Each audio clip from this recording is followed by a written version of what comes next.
Today we'll be looking at the classic game Dragonware. On my channel is my plan to not only talk about classic games from my past, but also to review whatever analytics about them that might be interesting. I'm going to talk about interesting bugs and programming concepts. I hope you'll learn a few things on this journey with me. These games are from a simpler past, but are a masterpiece considering the technology was very limiting. It's only fitting that I start where my love of RPGs started. I stayed overnight at a friend's house, and my friend's dad kicked us off the Nintendo so he could play a little bit. He popped in Dragon Warrior, and it was time to do some grinding XP. I was completely enthralled. It was an Arthurian knight in the medieval times fighting back hordes of evil and monsters trying to solve all the puzzles, save the princess, and slay the bad guys. I had never seen anything like that, and I was instantly sucked into the whole thing.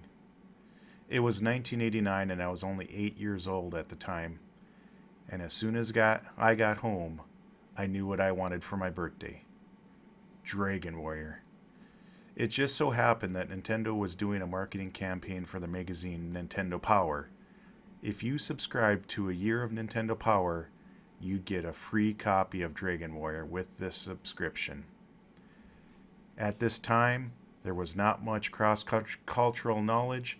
I had no idea this game came from Japan, and I also had no idea that it was released 3 years earlier as the title Dragon Quest on the Famicom. Heck, I didn't even know what a Famicom was.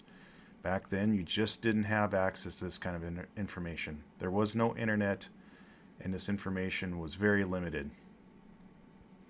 It was what you knew, who you knew, and perhaps the strategy guide or Nintendo Power to give you some hints along the way.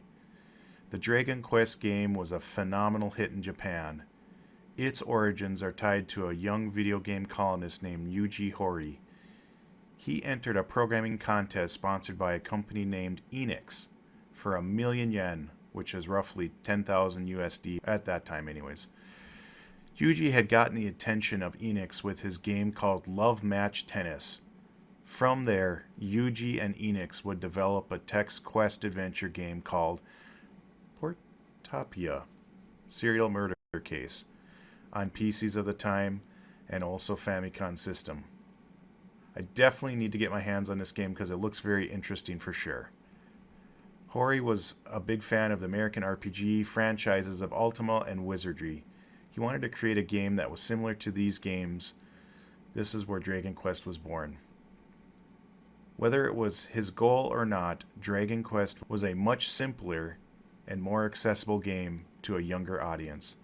I can personally say that as an 8-year-old, had I seen my friend's dad playing Wizardry or Ultima, I would not have gotten sucked in like I did.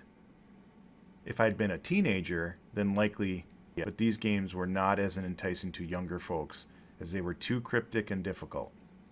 When I look at Dragon Warrior now, I can definitely see how both Wizardry and Ultima had an influence on the game. Also, Dragon Warrior is somewhat unique, that even though it's a game for the NES system, it very much feels like it was programmed for PCs. With all its menus and its layout,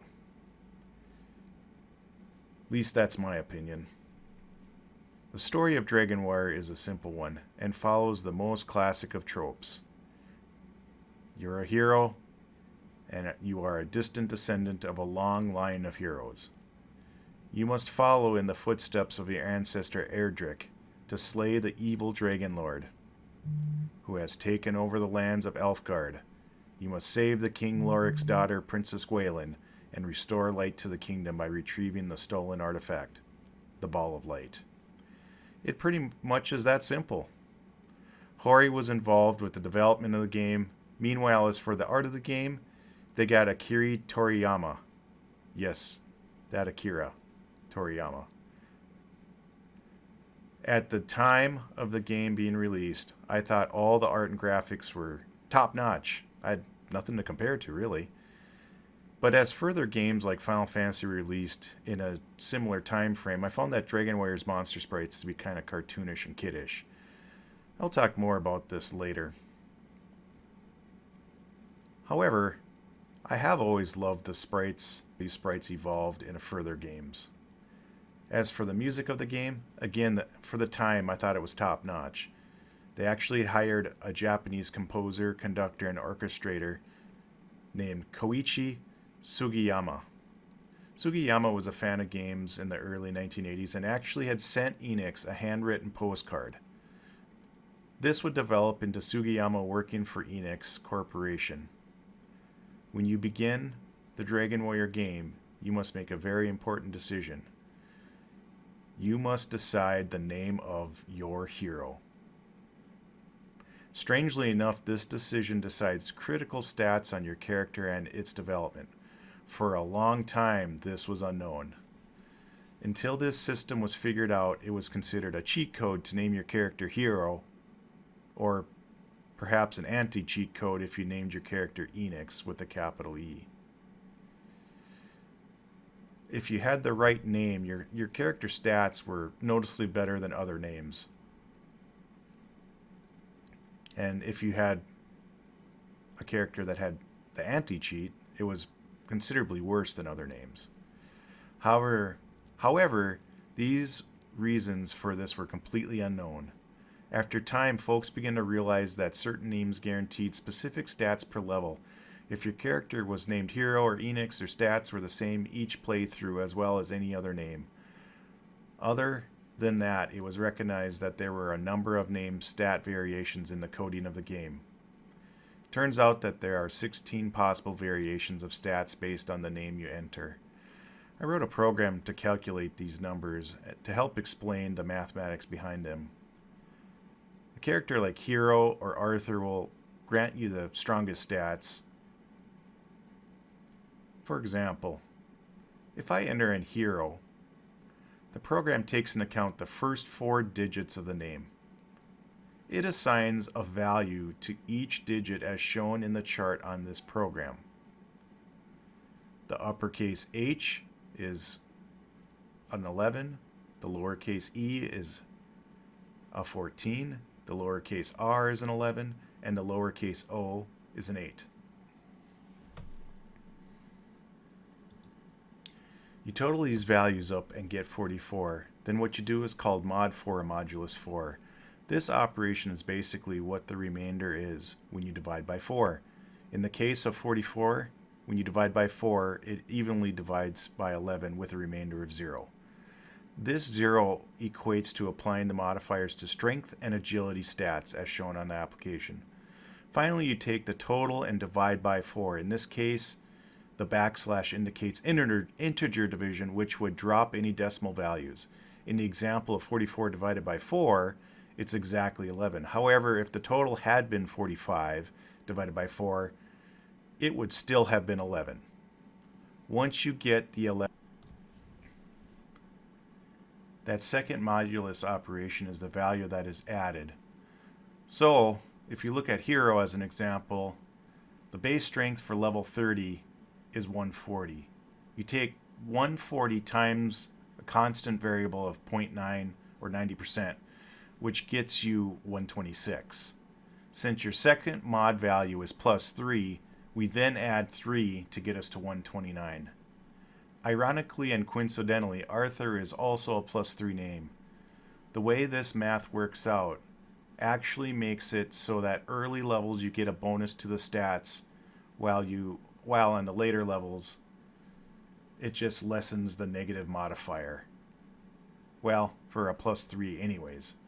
If you take a character like Enix with a capital E and lowercase nix, you end up with a plus 0 and the stats are bad from the start. Basically, it's not enough to make up the negative. People really believe that Hero and Enix were cheat codes of sorts, but honestly, it was just mathematically a coincidence.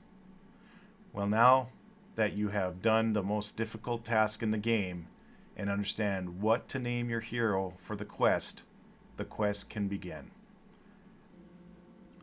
One of the things that I love and hate about Dragon Warrior is the RNG engine. You can find yourself grinding on the same level monsters for half hour, and be doing just fine, and then all suddenly you get some poor random generation of numbers, and you find yourself asleep, and then round after round you get beat down, and you're dead, and you lose half your gold. But this almost crazy randomness, and just the fact that this is kind of a low number game with low hit points, low damage, and kind of a back and forth battle. Every fight is just how many rounds can I survive, and is that enough rounds to kill the monster before I heal up again. It's for that reason this game is just incredibly difficult, even for someone who much has played it many times and is very comfortable with the game. Even through this playthrough, probably my 10th time through the game, died at least 10 times. And it's a really difficult game, and a lot of it has to do with just how random it is. I have read somewhere online that 90% of Dragon Warrior 1 is purely grinding XP. Well, I think that's probably true. I think that's spot on. This does bring up kind of an interesting side topic, though. The Dragon Warrior game does seem random, but its calculation engine to determine the outcome of an attack can be manipulated. There is a set number of outcomes, and folks have figured out through the button presses they can essentially control what the next outcome will be. They can decide how the RNG will calculate and reproduce it on command. There are videos where folks do this, and they basically power through the game and play an impossible perfect game. Just think, every round you choose what the RNG is going to do, so you often, every time, are going to hit that excellent critical hit, and they're going to miss. But the way they do this is kind of funny. They do certain button combinations like press B 22 times, and that'll rotate the randomness to where I want it.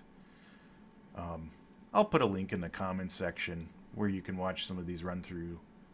Dragon Warrior itself is a pretty hard game, and you'll spend incredible time farming gold and grinding to get that one piece of gear. The challenge is when you die, you lose half your gold. I have to admit that there was a couple times where I was really grinding and got in a bad fight, lost half my gold, and just had to hit reset.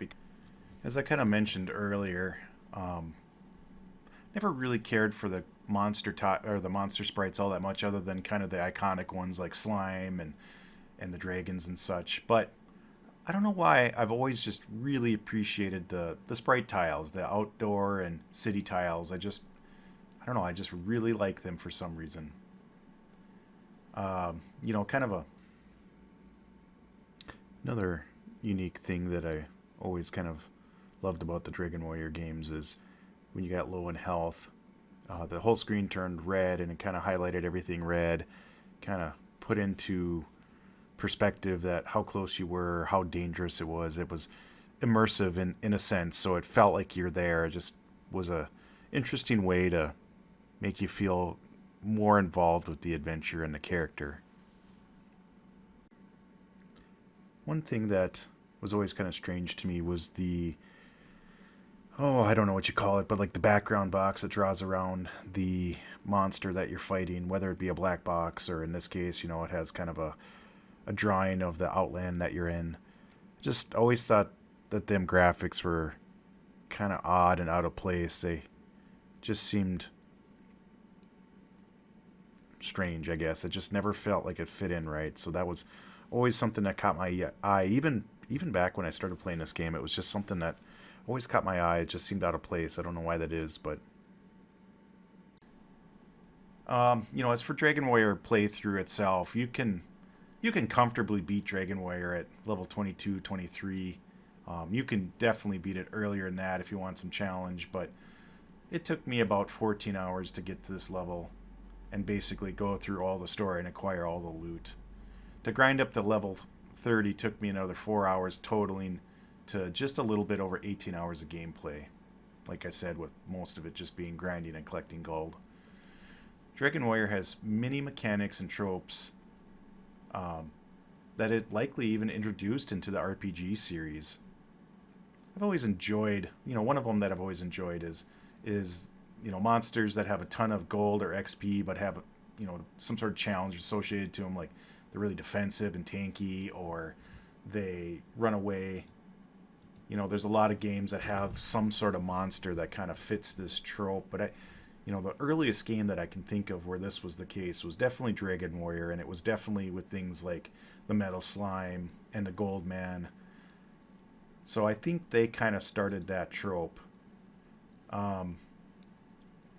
Another interesting mechanic that I really appreciate in Dragon Warrior that I think is unique in other games, and seen a lot of other games do this kind of thing, is basically the mechanic where the magic armor and Erdrick's armor heal as you walk. So you can actually recover hit points as you're just traveling the map. As for the magic armor, you get 1 hit point per first 4 steps, and Erdrick's armor is a 1-to-1 ratio. That's just kind of a cool mechanic that, I always thought was neat, that regen. Another kind of interesting thing with the Erdrick armor is that it also grants you immunity to things like Stop Spell, and reduces a certain amount of damages from things like Fire Breath attacks, and it generally, and it also protects you from swamp and barrier damage. I always thought these mechanics made the armor feel epic. It made it feel extra heroic, and I kind of appreciate that. When you speak of gear in general, this game barely has any. It's crazy how little gear is in this game. There is 7 pieces of armor, 7 weapons, 3 shields, and 3 accessories, I guess. Not to mention the 3 accessories, but all of them are pretty worthless. The fighter's ring sounds good and has been long debated, but I'm pretty convinced that it just has, through a programming bug, actually doesn't do anything in the original NES cart, and that it was truly miscoded. Although this, over time has been argued by many folks, but it certainly doesn't increase any stats, and people just really think that in the original game it was just miscoded and didn't have anything.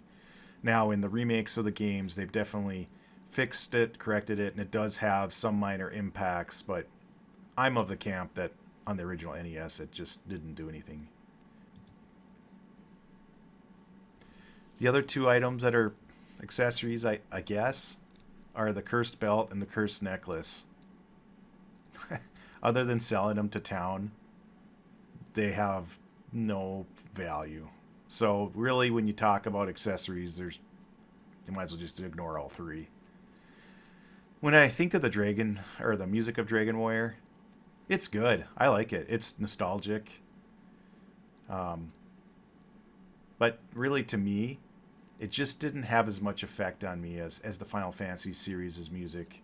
So it is great music. It's got great sound effects for its time. It was just, kind of a leading edge in that way. But, you look at Final Fantasy 1, which was released in a similar time frame, and I just think that they did a good job of one-upping them with some of their, key themes and musics that they've had in their games. So you'll notice kind of an interesting number. Talking about some other interesting things in this game. There's an interesting number, and if you look at my level 30 max character,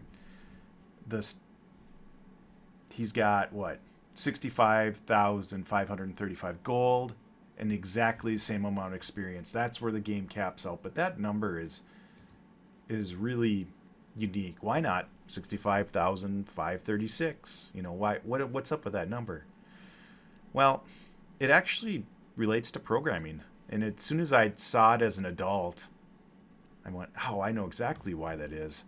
And it's in many programming languages, you assign a variable and a type. And so if the type of variable you have is an unsigned integer, you can populate it with any number within the range of 0 and 65,535.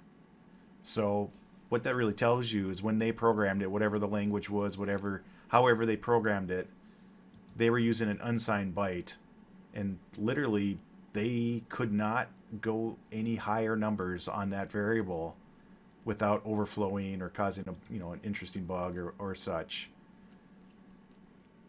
As I've mentioned a few times before, one of the greatest challenges of this game is just surviving the monsters and combat and leveling and being at the right place for the right level. One thing that would really make this game a lot better is if they had introduced more zones and more monsters and more progression. There's just such a big difference between, levels. You might be just killing it in one zone with the monsters, barely getting any XP, so you go down to the next zone because you're just getting so terribly bored, and then you just get crushed. And so there's just a large variation between zones, and the overlap isn't really good. So that's kind of one of the challenges, and that's one of the things that really can generate a lot of boredom while you're leveling and such, is you're basically outgrown the current area, but you're not ready for the next area. So that's probably the one thing that I think could really make this game a greater game. A couple other things that I wanted to just touch base on before I get to some of the analytics and numbers and kind of wrapping this video up is there is just the oddest thing. When you cross hills, it's crunchy. It just feels like the game is slowing down, or it just feels crunchy. I don't know how to explain it. I've never seen anything quite like that. It almost feels like it's rumbling in your hands just because of the way it's so crunchy. And so, kind of a unique thing, I guess. Something to note, but it's probably only in this game because I don't feel like it really added anything other than it's just a kind of out of place. It just makes it feel like you're spending more time crossing them tiles than other tiles because they're hills, but it is a little funky. The other thing too I saw when doing some research on this game is apparently there's a bug in the first castle where once you get the keys, you can continually open up one of the treasure boxes. I did try to do this with my level 30 character, but I must have done something wrong or missed the bug. I can't reproduce it. So, comment in the comment box if you know more about that. I'd be interested. There's a lot of folks that early on in the game will open this chest that's something like 6 or 8 or 12 gold pieces, but they'll do it like 5,000 times to get enough money to buy, that piece of gear. I don't know. Me personally, I'd probably just still do the grind and kill the monsters because you're getting the XP at the same time. So that's my opinion, but I guess each their own. I'd be interested to know more about that bug because I don't think I've ever encountered that through my playthroughs, but I'm sure there's a trick as to how you do it, or I saw a YouTube video but I wasn't too sure about it. Basically, that chest doesn't go away and you just keep opening it. If you have any other knowledge on any hacks or the way some of the coding of the game works, or any bugs or things like that, feel free to send something in the comment. I'd be interested in seeing it. That's one of the things that I'm trying to hone into in these reviews that's kind of unique, is just some of the interesting bugs and how they relate to programming and in general kind of a light education on programming itself. I think it's fascinating how these games are programmed and some of the facilities around it. When these things came out, I didn't have any concept of programming, and I do work as a programmer of sorts. So, although only thing I do is business programming and way less interesting, I do find it fascinating to kind of look at these old games where, they're not so complex that you can get your mind wrapped around kind of some of the programming concepts that were involved and some of the teams that built these things. With that, let's take a look at the data of Dragonware. So I've compiled some of the data that I can find, tried to put it in some charting to try to make it interesting. Now, the first thing I found that I'd like to chart against other data points when I do more reviews is how successful was the game, and so what's the total number of units that it sold. Now, I didn't work for Enix. I don't work for Enix.